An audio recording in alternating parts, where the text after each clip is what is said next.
Welcome to Radio Who, What, Why. I'm Jeff Schechtman. For the 14th time, we've recently marked the tragic events of 9/11.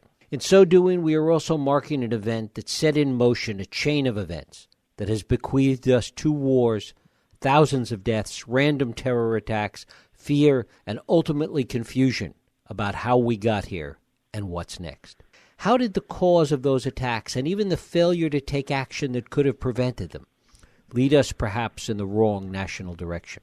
All of that, and even the release of the 28 pages of the 9/11 report that we spoke with Senator Bob Graham about last week, raises the specter of what we still don't fully understand about what really transpired. And if we don't, how do we know that what we're doing today is the right thing to deal with terror and to prevent future attacks?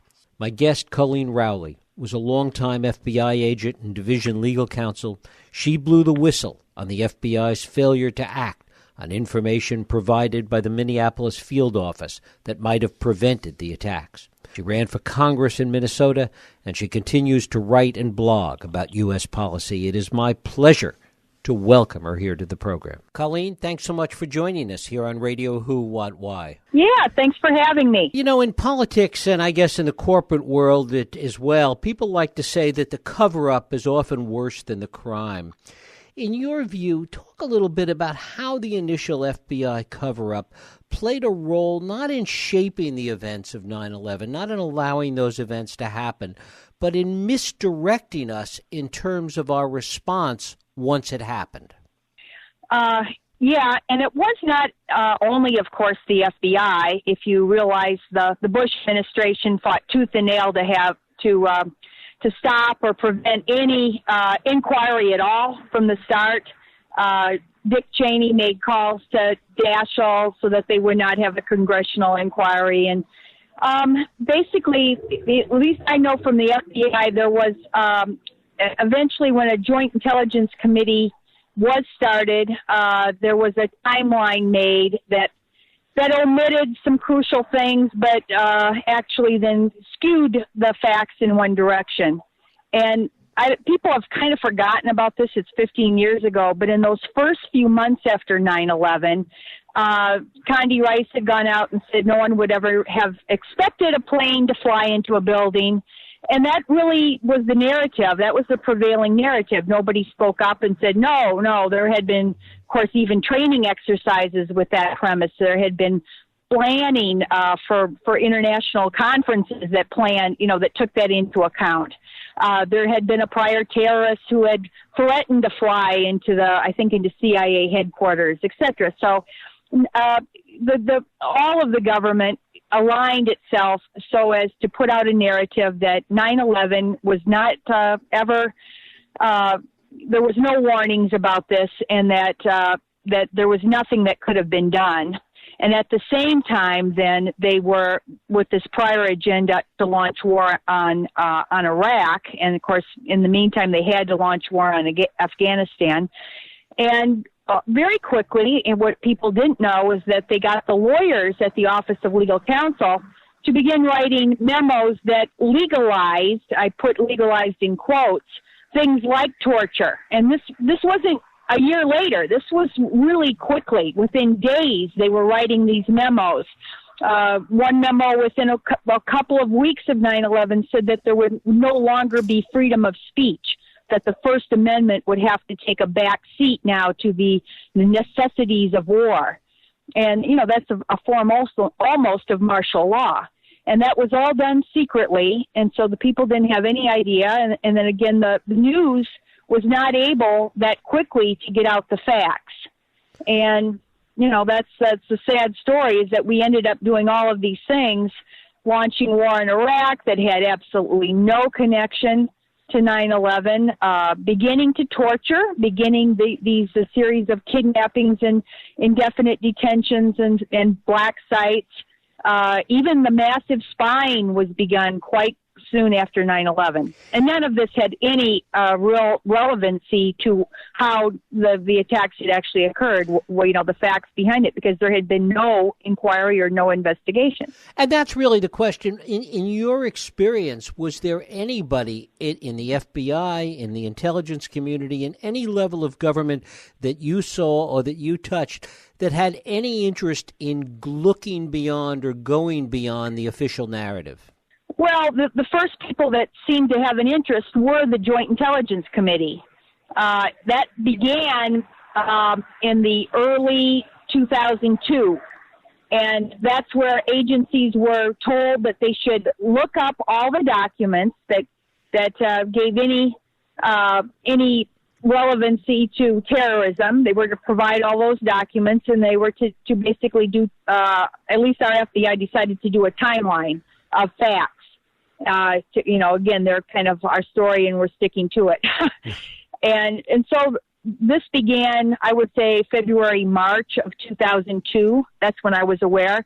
I actually made calls because when the first drafts of these timeline came out in the FBI, I called up and I said, well, there was the Moussaoui case, and we tried to brief headquarters about that. And so their excuse for not including some of this was, well, that was an oral briefing. That was a verbal briefing, and we're only going by written documentation.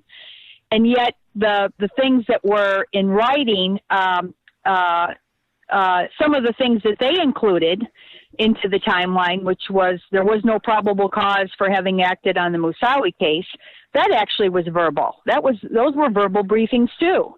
But they included them when they wanted to, and they just did not include other things. So we objected, early on. It wasn't just me, but nothing changed because they were in the power seat in Washington, D.C. So, when I got my chance to be debriefed by the Joint Intelligence Committee, it was not till May of 2002. That's 8.5 months after 9/11. And I determined that I would tell the full truth about what I knew, knowing also that there were other agents in our office. I didn't even have a big role in that case. I was just the legal counsel. But the case agent I knew was going to tell the truth, and his supervisor and some other people in the office. So it's of course long ago now, and people will say none of this matters now, 15 years later. But we see things like the 28 pages that have been covered up for 15 years. We know that some of the people actually now admit having lied to these official inquiries. We have an FBI agent who now says, well, I didn't tell the truth to the Inspector General because the CIA told me I couldn't, and I thought the CIA was the boss here for national security. And so he admits now that he didn't tell the truth to the Inspector General.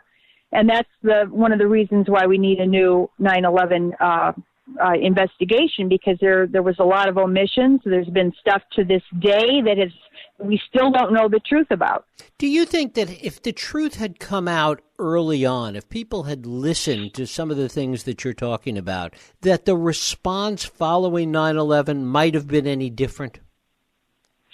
It's the timing. That's the problem. This is why I use the Mark Twain quote, which is, it turns out that Mark Twain said the lies go halfway around the world while the truth gets its shoes on.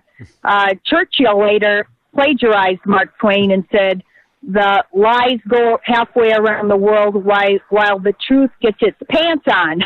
So that thing has been said with both shoes and pants. And that is almost inherent. If you think about it, it's almost inherent that it's especially after a scandal, cover-ups are really common and endemic, especially when there's something terrible has happened. People are always going to be loath to tell the truth. Frankly, this is why we need an independent press. This is why we do need investigative reporters like Seymour Hersh. But when you look at My Lai, it took a year plus before some little bit of truth started to leak out about that. It's always going to be the case. So what we have to do, I think, as people is demand before action. There's always this pressure. We've got to do something.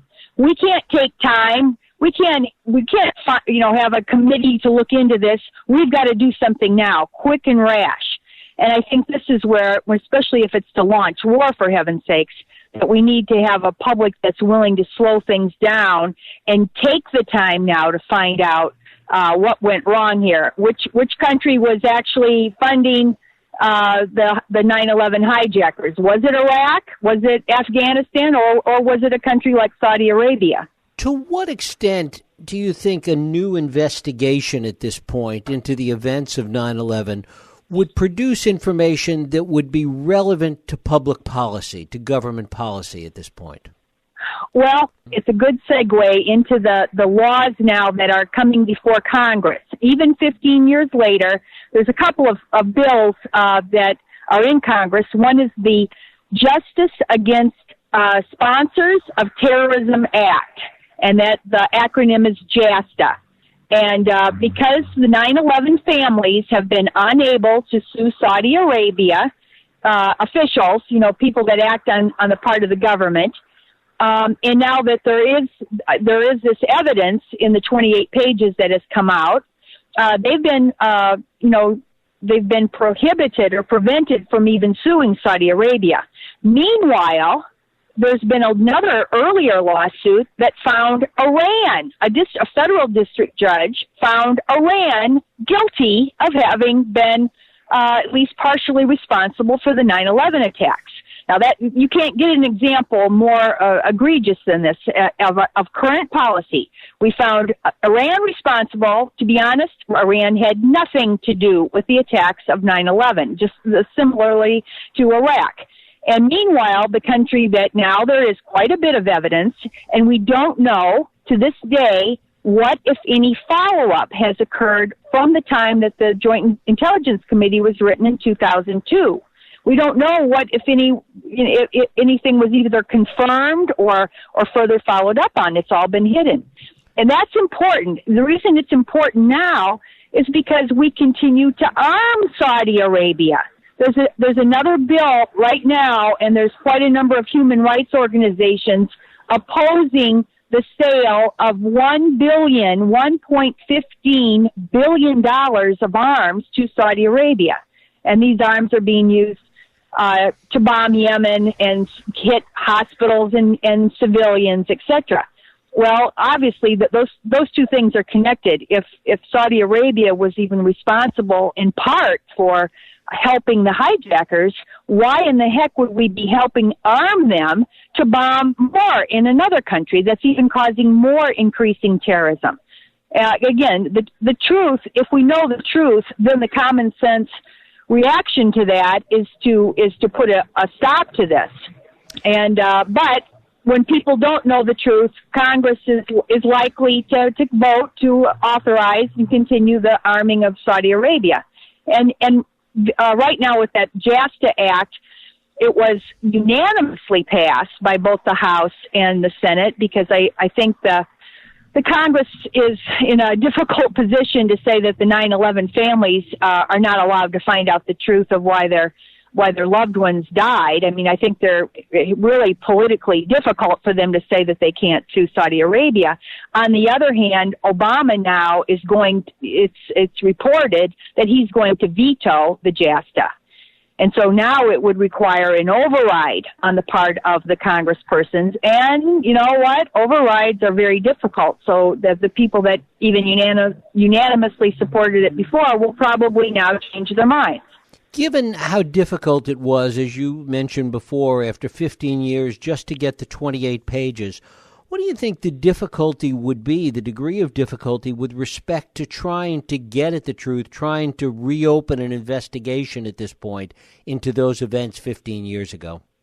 Well, it is going to be uphill and difficult. A lot of people would just like to put it behind them. You know, it's like what Obama said about torture. We have to look forward and never look back at our past crimes, you know. So people, it's, you know, again, we're talking a little bit about human nature to dwell on something that's very painful. It's going to be difficult. That another reason for the JASTA to pass is because that actually would be a big step forward in a criminal court. The Moussaoui case that is the hijacker, excuse me, not the hijacker, but he was a suspect who was connected to the other 19. And he was prosecuted in federal district court, and through discovery, criminal discovery, and through that public trial, that's how we actually know a lot of information. Those things are all public exhibits. And that would be the same thing if the JASTA law was to pass. There would be discovery, and we as an American public would learn a lot. It might not be exactly the same as a congressional, if there was a new commission appointed, it wouldn't be the same, but at least it would be something. And I think there is a strong chance that it will pass, but again, it's going to require probably a congressional override. Are the courts, the criminal courts or even the civil courts, the place to begin to litigate the truth of this, even more so than Congress or an independent commission? Well, you've just described the debate, because there are law professors out there, and there's a neoconservative site called Lawfare, and that debate is actually taking place on these sites. Some of the Office of Legal Counsel, prior attorneys under the Bush administration have weighed in, and so there's a difference of opinion on that. I don't think it's the most important thing in the world, whether Congress or the courts. I think both. Why can't we just have both? I mean, our courts are used all the time for learning the truth of matters. And the only difference here is to say, well, because it's a foreign country, that country deserves sovereign immunity.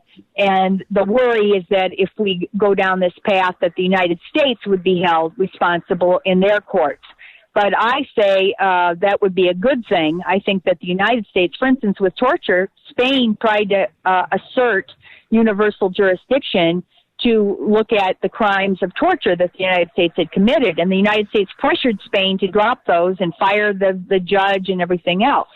But I think it would be a good thing if we had this, because we're not going to have accountability on ourselves. I think it has to be, I think we have to have international law, and we have to have a mechanism so that under equal treatment of the law, all countries are, no country is above the law and can say, well, we can commit crimes, but the other countries can't. And I think that this might be a good way to start that. I guess the practical aspect of it would be that in order to undertake it, it would have to be within the context of an institution that the public has faith in. Well, that's true, and I think that with our court system right now, it's hard to say, but the American public polls show that we don't have a lot of trust in politicians and Congress and presidential candidates, etc. The polls show that the trust is now at the lowest. Maybe the court system still retains some level of trust. Coleen, talk a little bit about your pursuit of this issue for all of these many years. I began a long time ago, right after 9/11, being appalled by the fact that this cover-up was beginning, and then seeing the so-called war on terror begin that, again, had very little connection to what I knew was behind the terrorist attacks, and then seeing terrorism grow. In the world right now, if we wanted to be safer, everybody says we have to do something, but you don't do something that makes the problem worse. And you see with Al-Qaeda and ISIS, the level of terrorism worldwide has increased by some accounts by 6,000%. George Will, who's a conservative, columnist, was on Fox Sunday Morning News last week, and even George Will admits they said, "Are we safer?" A lot of these questions all come out on the anniversary. Are we safer now, 15 years later, than we were at 9/11? And even George Will and other conservatives admit that the world is far less safe. Now he says, "But we're safer in the homeland." And I don't think that there's any evidence of that either, between the mass shootings that actually are indirectly kind of a war come home response. You see a lot of veteran shootings, even the killings of the police officers in Louisiana.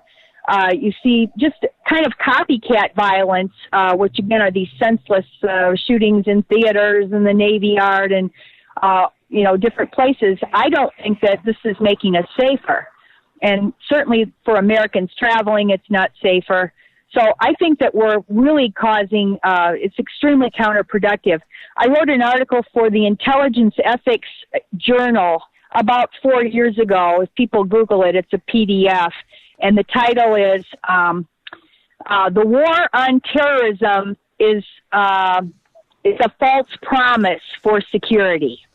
And I think, it's propaganda that it's making us safer. We're all, we'll do anything to be safe. That's right. But then why would we do anything to make ourselves less safe?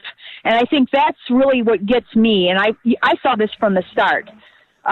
Mass surveillance, the things that Edward Snowden revealed, that actually makes it more difficult to find the needle in the haystack because you're adding so much non-relevant information on innocent people into this gigantic computer database. That doesn't make it easier to detect a terrorist. It makes it more difficult. And I think if people understood that all of these responses have really been terrible and awful and counterproductive, we haven't done anything right, really, since 9/11. When you look back at the information, at the intelligence, at the information the FBI had prior to 9/11, the signals that were blinking red at the time that were covered up afterwards, was it easier to get that intelligence then, or is it more difficult now to get that intelligence given the level of terrorism around the world? It was easier to spot relevant information, like in the Moussaoui case. When you got a call from a flight school that said this is the most suspicious student we've ever had, that made our agents and the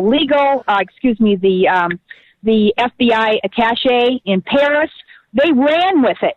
Okay, so they got this information, and it was so easy to see, oh, yes, oh, my goodness, this is something, that they ran with it. Right now, it's much more difficult to spot things. You even had the underwear bomber's own father calling the State Department. And no one acted on it. And you had, obviously, the Boston bombers were like this. This was Russia telling us that, the brother has connections, etc. So these things are much more difficult. And I was one of the first people that actually said, it's like putting more hay on a haystack. How does that make it easier to spot the needle by putting more hay on? And there were only, the good thing, very important to note this, before 9/11, there were only a handful of names on the terrorist watch list. I think at one point it was like 11 or 16 on the day of 9/11. It was very few. Some of those, by the way, were the actual people because the CIA had been following them for a couple of years. So they were the actual ones. Can you imagine only that low a number? And now we're talking millions of names on this list. So you think it's going to be easier when there's millions? Quantity does not equal quality. And, relevancy is very important. So I think in that respect, there's been a real, become a lot harder. Most of the cases I know of that actually have thwarted terrorism has been through the public. It hasn't been through like the FBI or the NSA or Homeland Security. So in the Times Square bombing, for instance, the people on the street noticed smoke coming from a car. When they stopped the underwear bomber, it was the fellow passengers. The same with Reed, it was fellow passengers. And so I think that the public is very valuable. I'm not quite so sure with this massive national security, with what the Washington Post called Top Secret America. I don't see that we're getting any value from the probably close to $1 trillion now that has been spent just on internal national security and CIA, FBI, all of these 16 intelligence agencies. Coleen Rowley, I thank you so much for spending time with us today. Yes, thank you for having me, and I hope Americans take the time to learn more and then actually contact their elected leaders and hope we can get this back on a better track. Thank you so much. Thank you for listening and joining us here on Radio Who, What, Why. I hope you join us next week for another Radio Who, What, Why podcast. I'm Jeff Schechtman. If you like this podcast, please feel free to share and help others find it by rating and reviewing it on iTunes. You can also support this podcast and all the work we do by going to whowhatwhy.org